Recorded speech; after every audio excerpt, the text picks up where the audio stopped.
ازيكم حبايب قلبي؟ عاملين ايه؟ وحشتوني قوي قوي قوي يا جماعه. من الفيديو اللي فات اخباركم ايه؟ يا رب تكونوا بألف خير وصحه وعافيه يا رب. عاملين ايه؟ يا رب تكونوا كويسين.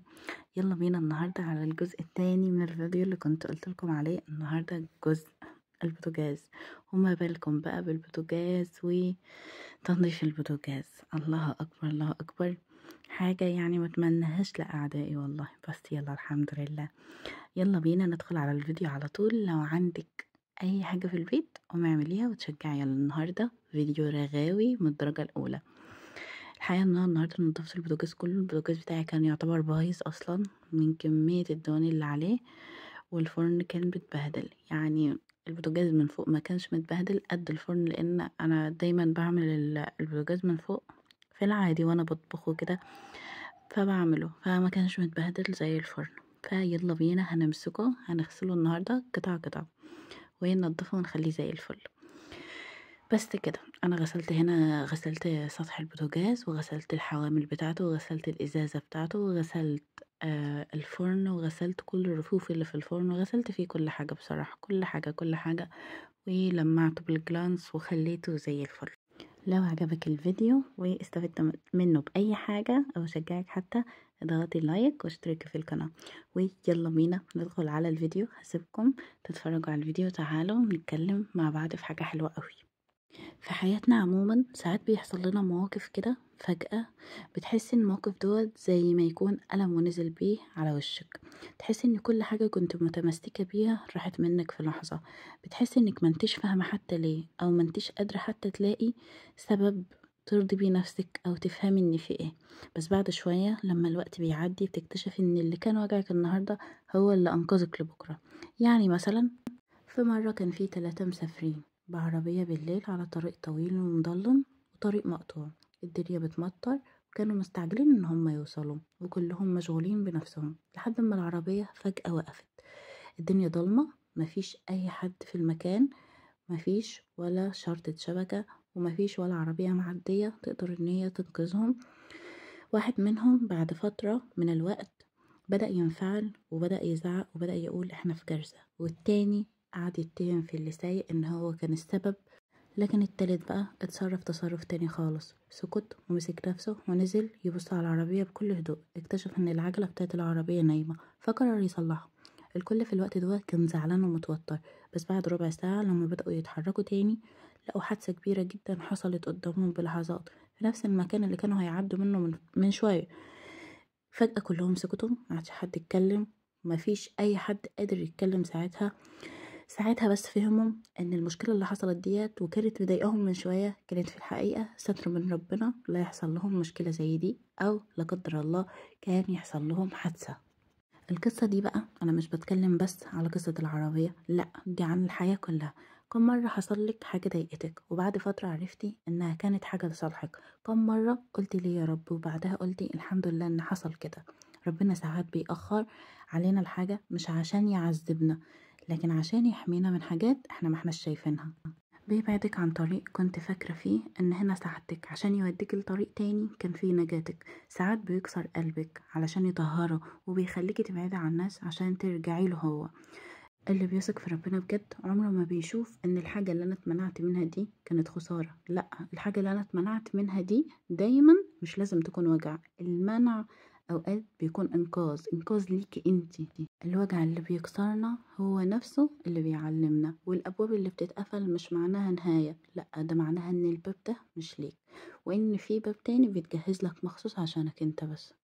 ربنا بيختار لك مش بس الطريق، لا ده كمان بيختار لك التوقيت. يمكن الحاجة اللي انت كنت بتجري وراها دلوقتي لو جيت لك بدري كانت هتدمرك. ربنا بيأخرها مش عشان يحرمك منها، لكن عشان بيجهزك ليها وبيجهزها لك انت كمان.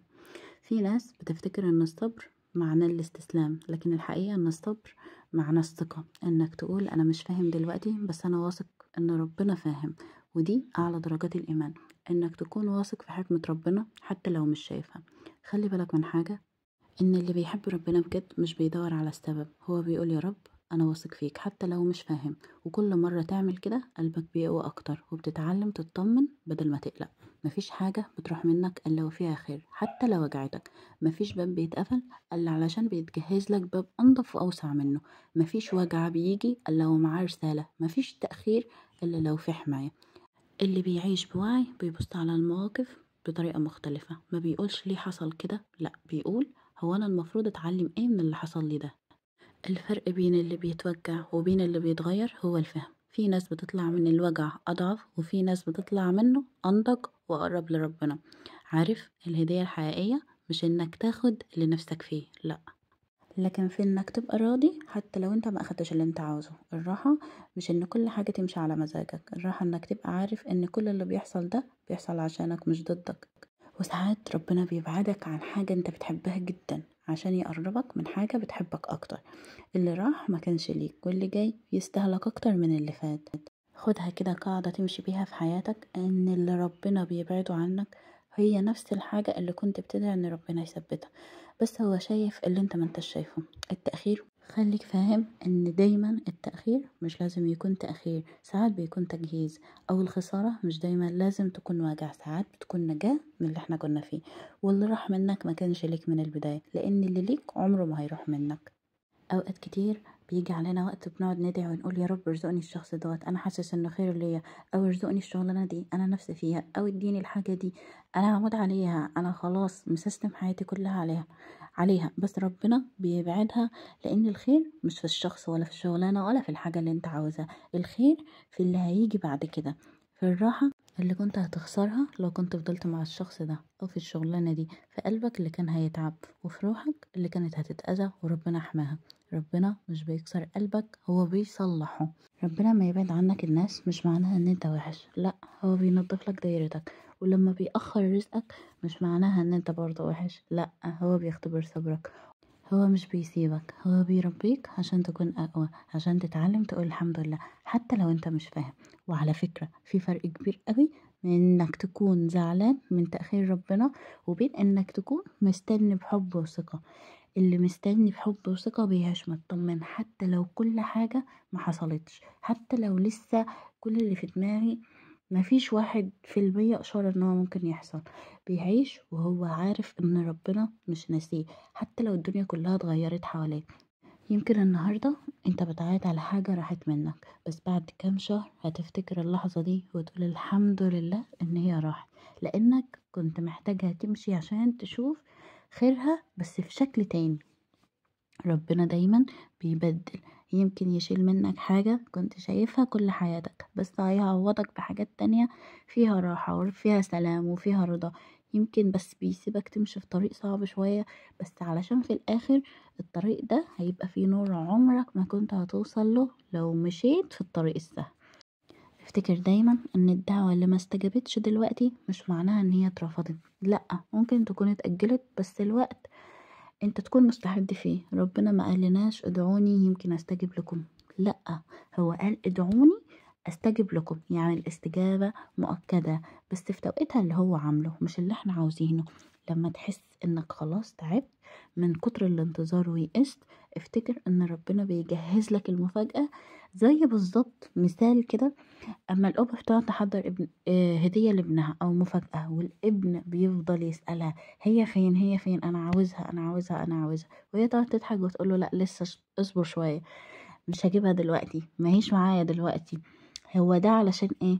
علشان لما يشوفها يفرح اضعاف الفرحه اللي هو كان هيفرحها لو كان شافها من اول مره عادي كده، او من اول ما طلبها. ربنا كده بالظبط معانا، بيجهزنا وبيكتب وبيجهز المفاجأة دي، أو بيجهز لك الحاجة ديت، وبيخلينا نصبر عشان لما يجي وقت العطاء نحس بقيمته. كل اللي انت محتاج تعمله دلوقتي انك تقول من قلبك يا رب اختار لي، يا رب راضيني، يا رب علمني افهم حكمتك حتى لو هي وجعاني دلوقتي. وساعتها هتلاقي راحة غريبة، مش راحة لأنك وصلت، لأ، راحة لأنك سلمت ورديت بحكم ربنا أو بأمر ربنا، لأنك خلاص عرفت إن مفيش حاجة بتفوت أو بتعدي علينا أو بتقابلنا صدفة، ولا في باب بيتقفل إلا علشان باب تاني يتفتح، ولا في دمعة بتنزل منك إلا عشان بعدها فرحة لسه بتستناك. شايفين هنا يا جماعة منظر الفرن كان عامل ازاي؟ منظره كان صعب كان صعب كان صعب، بس دلوقتي هنخليه زي الفل. انا هنا كنت بفك الازاز بتاع البوتاجاز عشان اغسله، بس خلينا بقى نكمل باقي الكلام. ويخليني أكمل وأقول اللي انت فيه دلوقتي ده مش نهاية القصة، ده يمكن فصل صعب شوية، بس بعده فصل أجمل ومليان راحة وتعويض. وكل مرة تقول فيها أنا مش قادر، ربنا من فوق بيرد عليك وبيقولك بس أنا قادر. خلي جواك يقين إن اللي جاي أحسن، يمكن مش النهاردة ولا بكرة، بس أكيد في وقت قريب هتشوفه بعينك. هتشوف ليه ربنا اختارلك الطريق ده بالذات. حتى لو ما انتش شايف الطريق كمل، حتى لو كل حاجة شكلها مش واضح كمل، لأن ربنا عمره ما هيضيع تعبك ولا هيكسر أملك. يمكن تحس إنك لوحدك، بس صدقني ربنا أقرب ليك من نفسك، بيسمعك من غير ما تتكلم، وبيفهم وجعك من غير ما تشرح، وبيطبطب عليك من غير ما حد يشوفك. وعلشان كده كل مرة تقع لازم تقوم تاني، اقع وقوم تاني، وما تستسلمش ولا تسيب الهم يكسرك. افتكر دايما انك ماشي مع رب كبير. ربنا لما بيختبرك هو مش بيكرهك، ده بيحبك وبيجهزك لحاجات اكبر من اللي انت كنت بتتخيلها. يمكن تشوف نفسك دلوقتي ضعيف، بس بعد شوية هتبص وراك وتقول انا كنت قوي وانا مش واخد بالي. كل اللي عدى كان بيبني فيك حاجة، مرة كان بيبني فيك إصرار، مرة كان بيبني فيك صبر، مرة كان بيبني فيك إيمان، مرة كان بيبني فيك يقين في الله عز وجل. كل ده مخزون جواك للي جاي. خلي عندك دايما الكلمة دي في بالك، لو ربنا حرمني من حاجة أكيد بيحميني من الحاجة دي. قولها وانت مطمن ومبتسم، لأن اللي كاتب القصة دي هو أرحم واحد بيك، واللي ماسك زمام حياتك عمره ما هيغلط في اختياره ليك. خليك واثق انك لو صبرت ربنا هيعوضك عوض ينسيك كل التعب، وهيجيلك يوم تشوف فيه حكمة ربنا بعينك وتقول الحمد لله على كل حاجة ما حصلتش في وقتها، لان حصلت في وقتها الصح. وساعتها تعالى اتكلم معايا بقى وسمعني على عوض ربنا الجميل اللي عوضك بيه عن صبرك. يا جماعة اقسم بالله اجمل حاجة في الحياة الصبر، وده عن تجربة شخصية، مش بقول كلام كده وخلاص.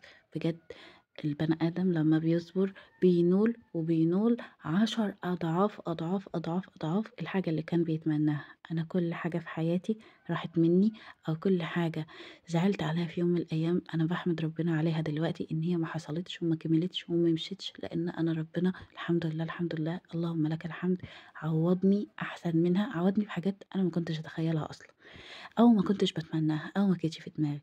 فيا جماعة والله العظيم أحلى حاجة في الدنيا، اكتر استثمار تعمله مع نفسك وانت مطمنة، اعملي مع نفسك الحركة دي وخليكي مطمنة 1000000% ان هي تحصل، انك تصبري على الابتلاء. اصبري على الابتلاء بس اصبري على الابتلاء بس، وشوفي ربنا مهما عدى الوقت ومهما عدى السنين، شوفي ربنا هيعوضك ازاي. وهنا خلاص حبايب قلبي، كل اللي في قلبي قلته لكم، يا رب تكونوا استفدتم، ويا رب يكون اي كلمة من اللي انا قلتها دي جات لأي حد محتاجها. أنا بحبكم، ربنا يا رب يرضي قلوبكم ويراضي قلبي ويراضينا كلنا. ربنا جميل قوي قوي قوي قوي قوي قوي قوي، وكبير قوي وحكمته عالية قوي، ومفيش حد أحسن منه في الدنيا دي كلها هيحس بيك. وخلاص كده يا رب تكونوا استفدتوا بأي حاجة. أنا هنا كنت خلصت البوتاجاز مع نفسي بقى، كملته مع نفسي، الفرن كان عاوز دعجة محترمة فكملته مع نفسي وخلصته الحمد لله. وكده انا كنت خلصت الفرن خلاص. اليوم والفيديو دوت كان طويل قوي قوي قوي، بس الحمد لله ان هي بتبقى دايما مبهرة وجميلة. استنونا الفيديو الجاي، مع السلامة.